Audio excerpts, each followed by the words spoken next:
എന്താണ് ഗുരുവായൂരപ്പന്റെ യഥാർത്ഥത്തിലുള്ള മഹത്വം എന്ന് ചോദിച്ചാൽ, എന്നോട് നിങ്ങൾ ചോദിച്ചാൽ ഞാൻ പറയും, പണ്ട് ഞാൻ പറഞ്ഞിട്ടുണ്ട്, ഒരമ്മയുടെ കഥ ഉണ്ട്.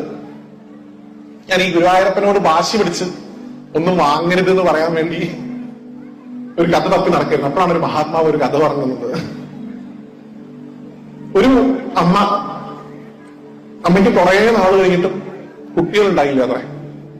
കുറെ നാൾ കഴിഞ്ഞു. വലിയ ഗുരുവായൂർ ഭക്തയായതുകൊണ്ട് ഗുരുവായൂരപ്പനോട് പോകുമ്പോഴൊക്കെ പറഞ്ഞു, കൃഷ്ണ, എത്ര നാളായി ഞാൻ വരുന്നു, ഒരു കുഞ്ഞിക്കാലല്ലേ ഞാൻ ആഗ്രഹിച്ചിട്ടുള്ളൂ, എന്തുകൊണ്ട് എനിക്ക് തരുന്നില്ല? ആദ്യമൊക്കെ നല്ല രീതിക്ക് പറഞ്ഞു, പിന്നെ ഗുരുവായൂരപ്പനെ വഴക്ക് പറയാൻ തുടങ്ങി. സ്വാഭാവികം, നമ്മളൊക്കെ പറയാറുണ്ടല്ലോ. അവസാനം നമ്മൾ സ്ഥിരം ഭഗവാനോട് എടുക്കുന്ന ഒരു ബ്രഹ്മാസ്ത്രമുണ്ട്, ദയവായിട്ട് നിങ്ങൾ ആരും അത് ചെയ്യരുത് എന്നുള്ളൊരു അഭ്യർത്ഥന എനിക്കുണ്ട്. എന്താ പറയുന്നത്? ഇത് ശരിയാവാതെ മേലാൻ ഞാൻ നിന്നെ വന്ന് കാണില്ല എന്ന് ഒരു കാരണവശാലും ഗുരുവായൂരപ്പനോട് പറയുന്നത്. അതിലും വേണം നിങ്ങളൊരു ബ്ലേഡ് എടുത്തിട്ട് മൂപ്പയുടെ ദേഹത്തൂടെ കീറി വരയ്ക്കുന്ന. അത്രയധികം ലക്ഷ്മിച്ചു പാവം. എന്തിനാണ് ഓരോ ദിവസം ഈ ഉച്ചപൂജയ്ക്ക് ഓരോ വേഷം കെട്ടി നിൽക്കുന്നത്? നമ്മളെ കാണാൻ വേണ്ടിയിട്ടാണ് കാത്തിക്കുന്നത് പാവം.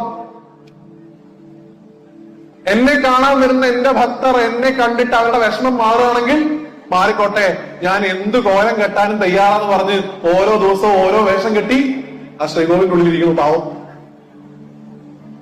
അതിന്റെ മുഖത്ത് നോക്കിയിട്ടാണ് നമ്മൾ പറഞ്ഞത്, ഇനി മേലെ ഞാൻ നിന്നെ കാണാൻ വരില്ല എന്ന്. ദയവായിട്ട് ചെയ്യുന്നു. അമ്മയും പറഞ്ഞു അതേപോലെ, ഗത്യന്തരം കണ്ട് ഭഗവാൻ ഉണ്ണി കൊടുത്തു, സന്തോഷമായിട്ടിരിക്കുന്നു പറഞ്ഞു. വർഷങ്ങൾ കഴിഞ്ഞു. ഗുരുവായൂർ പ്രദേശത്ത് അന്നലക്ഷ്മി ഹാളില് ഈ ചോറും രസകാളും വിളമ്പുന്ന ഒരു ചേട്ടൻ ഒരമ്മയ്ക്ക് ചോറ് വിളമ്പി രസകാളം വിളമ്പിയിട്ട് അമ്മയുടെ അടുത്ത് പോയിട്ട് ചോദിച്ചു, ഉത്രേ, അന്ന് ഞാൻ വേണ്ടാന്ന് പറഞ്ഞതല്ലേ, എന്നെ കൊണ്ട് നിർബന്ധിച്ച് ജയിച്ചതല്ലേ എന്ന്. ആദ്യം മനസ്സിലായില്ല. അയാൾ വിളമ്പിക്കൊണ്ട് പോയി. ഒന്ന് ഫ്ലാഷ് ബാക്ക് അടിച്ചു.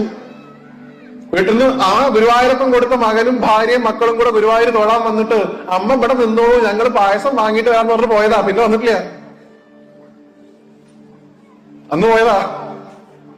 അതിനാരോടും ചോദിക്കാൻ അറിയില്ല, ഒന്നും അറിയില്ല. ഇന്ന് ഭഗവാന്റെ ഭക്ഷണം കഴിച്ച അവിടെ താമസിക്കുന്നുണ്ട് ഭാവം വന്ന് ചോദിച്ചു, അത്രേ, ഞാനായിട്ട് തരാതിരുന്നതല്ലേ, എന്നെ ഒന്ന് പിടിച്ചു വാങ്ങിയതല്ലേ, ഞാൻ ഉണ്ടായിരുന്നല്ലോ, എന്നെ എന്തുകൊണ്ട് കണ്ടില്ല?